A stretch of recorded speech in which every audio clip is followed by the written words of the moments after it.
Ողջույն հայր ջան, Մարտունի քաղաքն է, Կոմիտաս փողոց եմ, էկոլոգիական դաստիարակության վառ օրինակ, չլինե ես չգայի Չեխիայից և ցույց չտայի այն աղբամանները, որոնք որ Մարտունիում էին, արդեն 3-4 տարի, չէր անհանգստանա հանկարծ կրթության ջատագով և Աննա Հակոբյանին ծափ տվող քպեական համայնքապետը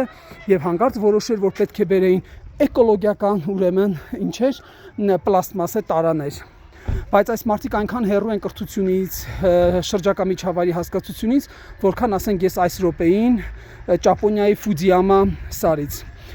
Դե պարզ է, որ պետք է ընտրություններից առաջ մի բան անեն, պարզ է, որ պետք է լղոզեն ինչ-որ մի բան անեն, բայց այն, որ դպրոցի դիմաց գտնվում է այս ամենը, և այն, որ ինչ են ասում երեխաները, շրջակա ես և իմ շրջակա աշխարհը նման մի առարկա և տող սովորացնում են աղբի մասին, աղ պտամ ձեր գլխին ու բերեմ լցեմ ձեր գլխին։ Փաստորեն ես պետք է տարիներ շարունակ բարձրաձայնեի Մարտունու աղբամանների հարցը, դուք էլ նոր որոշեք, որ դպրոցի դեմ դիմաց, ուղիղ դիմաց, որտեղ երեխաները սպասում են, դուք դնեիք աղբաման, սա ձեր էկոլոգիան է, ձեր էկոլոգիան այս սա է, դուք ոնց որ տեղով եք, թույնում եք ազգը և թունավորում եք ինչա մթնոլորտը, ասենց էլ նաև անում եք շրջակա միջավայրի հետ, պարոն քաղաքապետ, ձեր արած